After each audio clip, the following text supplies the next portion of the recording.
السلام علیکم ناظرین، میں ہوں آپ کا میزبان عبدالہادی اور آپ دیکھ رہے ہیں میرا یوٹیوب چینل مسلمان۔ آج ہم بات کرنے جا رہے ہیں حضرت عیسیٰ علیہ السلام کے معجزے کے بارے میں۔ بیان کیا جاتا ہے کہ بنی اسرائیل میں ایک شخص تھا جس کی بیوی نہایت حسین تھی، جس پر وہ اسرائیلی فریفتہ تھا۔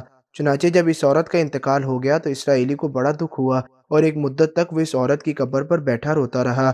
اتفاقاً حضرت عیسیٰ علیہ السلام کا ادھر سے گزر ہوا تو انہوں نے اس اسرائیلی کو پریشان حال دیکھ کر اس کا سبب معلوم کیا۔ جب اسرائیلی نے اپنا واقعہ بیان کیا تو حضرت عیسیٰ علیہ السلام نے دریافت فرمایا، کیا تو چاہتا ہے کہ اس کو میں تیرے لیے زندہ کر دوں؟ اس نے عرض کیا کہ ہاں حضور، یہی میں چاہتا ہوں۔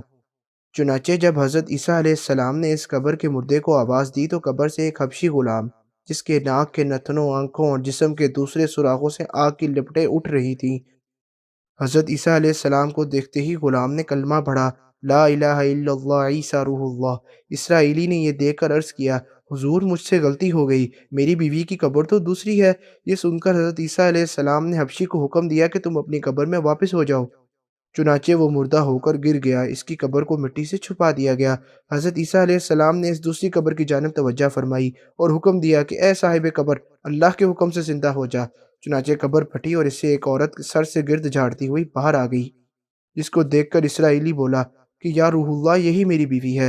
اور حضرت عیسیٰ علیہ السلام کے حکم سے وہ اسرائیلی اپنی بیوی کو ہمراہ لے کر واپس ہونے لگا، مگر عرصے سے جاگا ہوا تھا، اس لیے اس پر نیند کا غلبہ ہو گیا اور اس نے بیوی سے کہا کہ تیری قبر پر گریہ زاری اور بیداری نے مجھے ہلاک کر دیا ہے، اس لیے میں چاہتا ہوں کہ کچھ دیر آرام کر لوں۔ بیوی کہنے لگی کہ ہاں آپ آرام کر لیجئے۔ چنانچہ وہ اسرائیلی بیوی کے زانوں پر سر رکھ کر سو گیا۔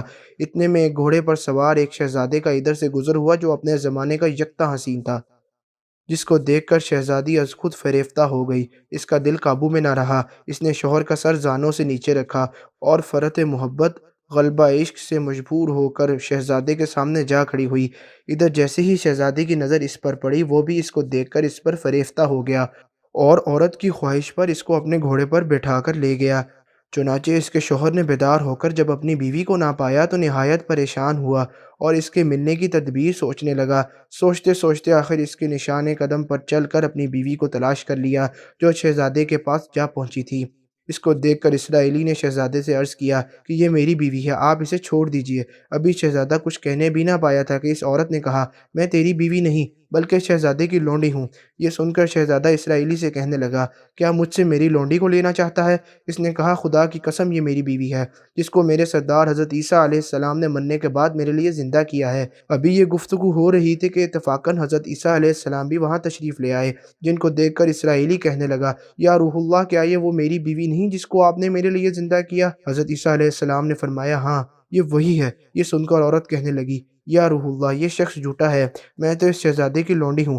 حضرت عیسیٰ علیہ السلام نے فرمایا، کیا تو وہ عورت نہیں جس کو میں نے اللہ کے حکم سے زندہ کیا ہے؟ عورت نے کہا، یا روح اللہ، باخدا میں وہ نہیں ہوں۔ اس کے بعد حضرت عیسیٰ علیہ السلام نے فرمایا، جو جان خدا کے حکم سے میں نے تجھے دی ہے، اس کو واپس کر دے۔ یہ سنتے ہی وہ عورت پھر مردہ ہو کر گر پڑی اور حضرت عیسیٰ علیہ السلام فرمانے لگے، جو شخص ایسے آدمی کو دیکھنا چاہے جو کافر مرا تھا اور زندہ ہو کر ایمان لایا، تو وہ اس حبشی غلام کو دیکھ لے جو پھر ایمان کی حالت میں مرا ہے، اور جو کوئی ایسے شخص کو دیکھنا چاہے جو مومن مرا تھا، پھر اللہ نے اس کو زندہ کیا اور کافر ہو کر حالت کفر میں مر گیا، تو وہ اس عورت کو دیکھ لے۔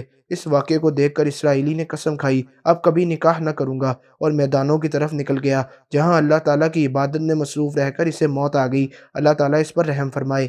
حاصل، نبی اور رسول کے اقرار و انکار کا نتیجہ اس حکایت سے ظاہر ہوتا ہے اور سبق ملتا ہے کہ کامیابی اپنے نبی صلی اللہ علیہ وآلہ وسلم کی اطاعت و محبت سے ہی مل سکتی ہے۔ چنانچہ ہمیں بھی چاہیے کہ ہر حال میں اپنے نبی کی اطاعت کو سامنے رکھیں، چاہے دل مانے یا نہ مانے، لیکن نبی کریم صلی اللہ علیہ وآلہ وسلم کے طریقوں کو لازمی اپنایا جائے۔ اللہ تعالیٰ اس واقعے سے سبق حاصل کر کے عمل کرنے کی توفیق عطا فرمائے، آمین۔ ناظرین، اگر آپ کو ہماری ویڈیو پسند آئی یا کچھ بھی اس سے حاصل ہوا تو ہمارے چینل کو لائک، شیئر اور سبسکرائب ضرور کیجیے۔ السلام علیکم۔